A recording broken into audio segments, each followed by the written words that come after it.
Human Immunodeficiency Virus atau HIV adalah sejenis retrovirus yang termasuk dalam famili lintavirus. Retrovirus memiliki kemampuan menggunakan RNA-nya dan DNA penjamu untuk membentuk virus DNA dan dikenali selama masa inkubasi yang panjang. Seperti retrovirus lainnya, HIV menginfeksi dalam proses yang panjang. HIV menyebabkan beberapa kerusakan sistem imun dan menghancurkannya. Hal ini terjadi dengan menggunakan DNA dari CD4+ dan limfosit untuk mereplikasikan diri. Dalam proses itu, virus tersebut menghancurkan CD4+ dan limfosit. Nur Salam 2007.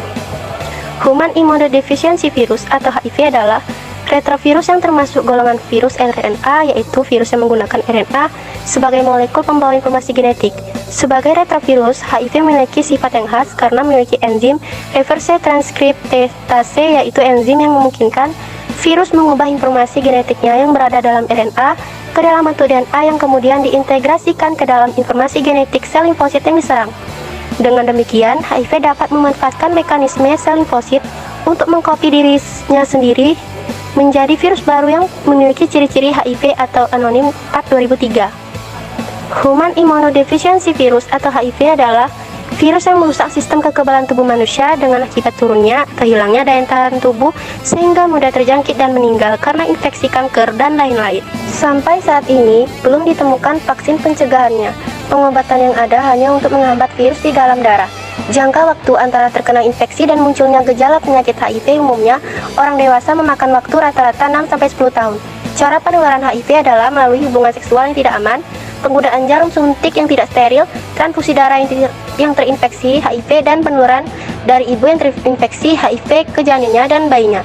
Semua cara penularan HIV berkaitan dengan perilaku sehingga identifikasi perilaku beresiko atau anonim 5/2008.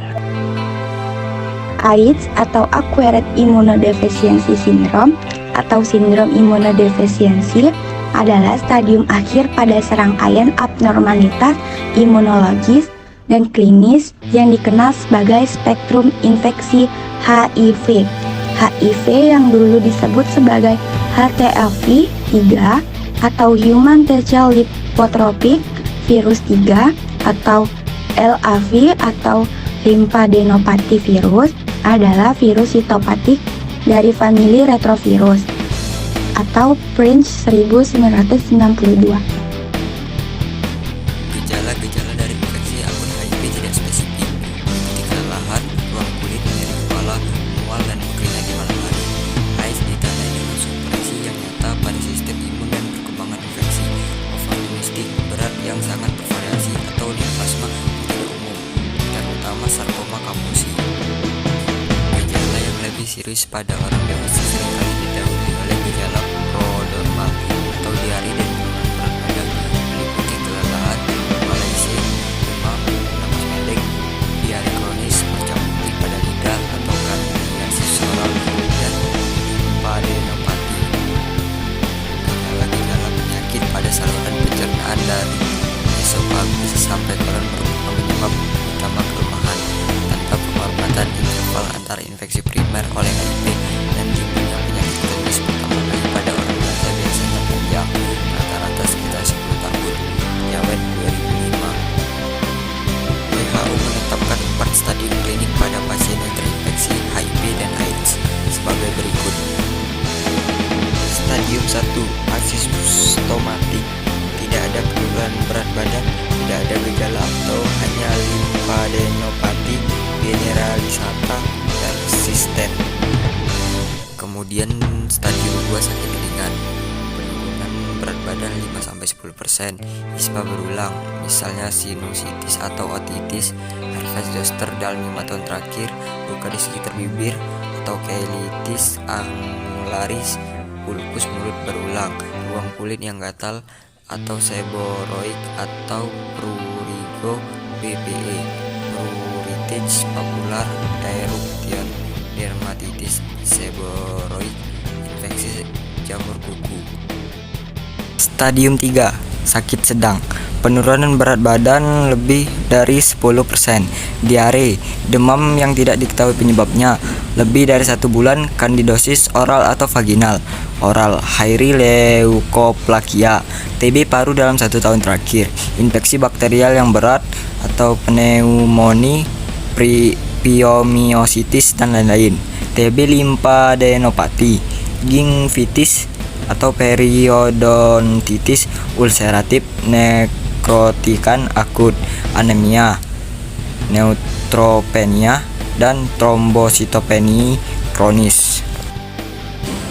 Stadium 4, sakit berat, AIDS, sindroma wasting HIV, pneumonia, pneumocystis, pneumonia bakterial yang berat berulang, herpes simplex ulceratif lebih dari 1 bulan, kandidosis esophageal, TB ekstra paru, sarkoma Kaposi, retinitis CMV atau cytomegalovirus, abses otak, toksoplasmosis, encefalopati HIV, meningitis, Cryptococcus, infeksi mikobakteria non-TB meluas, leukoencephalopati multifokal progresif atau PML, penicilliosis, cryptosporidosis kronis, psoriasis kronis, mikosis meluas, histoplasmosis ekstra paru, kokidiodomikosis, limfoma cerebral atau B-cell non-Hodgkin atau gangguan fungsi neurologis dan tidak sebab lain seringkali membaik dengan terapi ARV, kanker serviks invasif, leishmaniasis atipik meluas, gejala neuropati atau kardiomiopati terkait HIV. Diagnosis klinik. Sejak tahun 1980, WHO telah berhasil mendefinisikan kasus klinik dan sistem stadium klinik untuk infeksi HIV. WHO telah mengeluarkan batasan kasus infeksi HIV untuk tujuan pengawasan dan merubah klasifikasi stadium klinik yang berhubungan dengan infeksi HIV pada dewasa dan anak. Pedoman ini meliputi kriteria diagnosa klinik yang patut diduga pada penyakit berat HIV untuk mempertimbangkan memulai terapi antiretroviral lebih cepat. Keadaan umum. Yang pertama, kehilangan berat badan lebih besar 10% dari berat badan dasar. Yang kedua, demam terus-menerus atau intermittent, temperatur oral lebih besar daripada 37,50 derajat Celcius, lebih dari 1 bulan. Yang ketiga, diare terus-menerus atau intermittent yang lebih dari 1 bulan. Yang keempat, limfadenopati meluas. Kulit, PPE atau disebut juga pruritic papular eruption adalah kelainan kulit yang cukup sering muncul pada penderita HIV. Beberapa kelainan seperti kutil genital, genital warts, folikulitis, dan psoriasis sering terjadi pada orang dalam HIV/AIDS, tapi tidak selalu terkait dengan HIV. Infeksi jamur. Yang pertama, kandidosis oral, yang kedua, dermatitis seboroik, dan yang ketiga, kandidosis vagina kambuhan. Infeksi viral. Yang pertama, herpes zoster berulang atau melibatkan lebih dari 1 dermatom. Yang kedua, herpes genital kambuhan. Yang ketiga, molluscum contagiosum, dan yang terakhir, kondiloma. Gangguan pernafasan. Yang pertama, batuk lebih dari 1 bulan. Yang kedua, sesak nafas. Yang ketiga, TB. Yang keempat, pneumonia kambuhan. Dan yang terakhir, sinusitis kronis atau berulang. Selanjutnya, gejala neurologis. Yang pertama, nyeri kepala yang semakin parah, terus-menerus dan tidak jelas penyebabnya. Yang kedua, kejang demam. Dan yang terakhir, menurunnya fungsi kognitif.